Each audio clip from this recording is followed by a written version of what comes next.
Racism, what is it and who can be racist? That's the topic of tonight's Byline. I don't really know anyone that endorses racism. That is, if you define racism as hatred towards different racial groups. The little Oxford dictionary found on a colleague's desk earlier today defined racism as a theory that human abilities are determined by race. It also referred to racialism, defined as belief in superiority of particular race. Those were the definitions given by Oxford in 1986. My, how things have changed. The Toronto District School Board sees racism through race. In fact, they teach that only white folks can be racist. Here's the definition they gave to teachers in a package titled Teaching About Human Rights, 9/11 and Beyond. Quote, while people in different contexts can experience prejudice or discrimination, racism, in a North American context, is based on an ideology of the superiority of the white race over other racial groups. Funny, I wouldn't call that racism, I'd call that white supremacy. But to the professional race hucksters at the Toronto District School Board, the type of people that make their living convincing large organizations that systemic racism exists and that need to employ race hucksters, well, only white people can be racist because racism is all about the superiority of the white race. Obviously, these people need to get out more.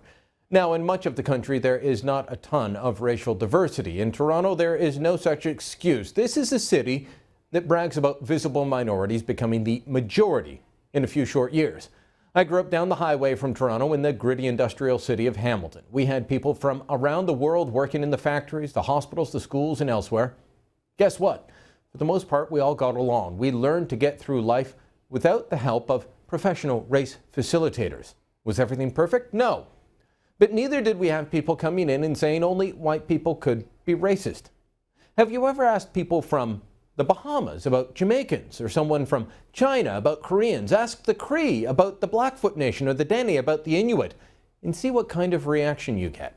And ask just about anyone who's ever visited Japan about views on race in that country. The idea that only one race, actually one group of people defined by their skin color, can be racist is itself ridiculous and racist. This, unfortunately, though, is not a view held simply by the Toronto District School Board. It's in fact found in literature of those who want to perpetuate a permanent anti-racism bureaucracy. Last year, a group called Racism Free Edmonton, using government money, began lecturing people in that town about their white privilege. They said white people in Canada, quote, have likely harmed non-white people with our own whiteness. So, I hurt people with the color of my skin? You've got to be kidding me. Unfortunately, they aren't kidding. And using government money, they went into government schools and encouraged students to recognize their white privilege. This doesn't help anyone. It pits one group against another and actually defines people by their group. It plays up the mistakes of Canada's past without acknowledging the achievements. This kind of thing doesn't belong in our schools or our governments, and I'd go so far as to say it doesn't belong in Canada. And that's the Byline. Joining us to chat more about this, Ezra Levant, host of The Source, right here on Sun News Network. Ezra, I'd ask if you're surprised about the Toronto District School Board saying only white people can be racist because racism is only about the superiority of the white race and nothing else. But you've been through this before. You wrote about it late last year. Racism Free Edmonton and their discussion of white privilege. That's just the question that a bigot like you would ask. I'm kidding. The fun thing about calling someone racist is it's a great way to get out of tough questions, because these days you call someone a racist, so, he's a racist, and it's a great way to getting out of answering tough questions. Rush Limbaugh about 15 years ago said bigot in the new dictionary means someone who's winning an argument with a liberal. So it's sort of a shortcut. If you're asking tough questions about, global warming, you're a racist. If you don't like the fact that President Obama is raising taxes and spending, you're clearly a racist because he's half black. And, I think that the thing is, if everyone is a racist, then the word racist loses its meaning. And that's actually my real beef at trivializing the word racist, because every once in a while we do encounter real racists, and we want the word to mean something. I would actually say that anyone could be a racist, but that this guide for teachers has come out and essentially just said racism is only about people who believe that the white race is superior. So like I was asking in the monologue, have you ever talked to people from China about Koreans, gotten their real views on that? In Toronto, find somebody from Bahamas or Trinidad, ask them about Jamaicans in a candid moment over drinks. It can be really fascinating. I'm not saying everyone's going to turn around and start hurling racial epithets, but you do find out that people from all around the world don't like people from all around the world.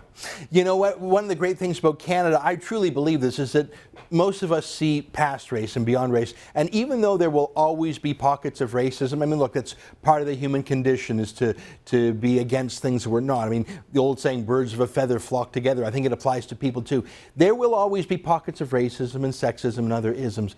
But in Canada in 2011, I think you would agree with me that there is no racism or sexism or any other ism that can stop a young person from getting to where he or she wants to go. And well, I'd agree with you on that wholeheartedly. But what does it do to the young people to have these sort of lessons going into the school system? Well, I mean, you're talking about a city. This is the Toronto District School Board. You had racism-free Edmonton out towards your home stomping grounds a while ago, saying similar things. But here you've got the country's biggest school board in a city where they brag that pretty soon more than 50% of the city will be visible minority, and they're saying, here's what racist is, it's white. Well, and you're right. I mean, you're talking about how different minority groups can have racial prejudice as well, and that's true. I mean, and I think that saying, oh, blame whitey, frankly, that's a form of racism itself, and it ignores that a lot of the problems in terms of assimilation and getting along are from newcomers to Canada who might be importing some old prejudices from their home country. And one of the things that I'm pleased that Jason Kenney has done in this new immigration handbook for new immigrants is to teach that, you know, we have to leave some of those old bigotries and prejudices behind. And I think that it's as much those immigrants who have to learn to be part of a multicultural society as, you know, old stock Canadians. But there is something fishy about teachers saying only whites can be racist. I mean, take, for example, the old Black Panthers gang in the 60s and 70s. I mean, clearly they were black supremacists, no different than the Ku Klux Klan was white supremacist, and there may well be Asian supremacist groups. I don't know about that. I mean, we know that La Raza in California is a Latino supremacist group. You can be bigoted no matter where you come from, and I think it's sort of a form of Marxism that our Toronto District School Board is saying only whites can be oppressors. It's just not true. Yeah, I think it just helps keep people employed, the people that I call professional race hucksters. It allows to continue to convince everyone that, well, we need to hire them. Yeah. You know what? I think that these human rights busybodies, these now the teachers board, the school board is getting into it. I think that Canadians get along pretty well. In fact, I think we're probably the most harmonious multicultural society in the world. But when you have 1,000 or 2,000 people in Canada whose full-time job is to hunt for racial grievances, if you pay people to find trouble, they'll probably find it. I mean, just to keep busy or to keep their job and keep next year's budget. And that's one of my main beefs with so-called human rights commissions and tolerance cops and this new racism policy that the school board. It's as if people are hunting for reasons to pull us apart instead of focusing on unity. It reminds me of the thing, you were away last week, but when this fella on an Air Canada jet sued because he wasn't serving 7-Up in French. Listen, that divides people apart, and I think when people really make a big fuss about, like, make a mountain out of a molehill, it actually tears the country apart instead of unifying us. All right, wise words as always from Ezra Levant. You can catch Ezra each and every week, every day on The Source here on Sun News. Ezra, thanks. Thanks, bye-bye.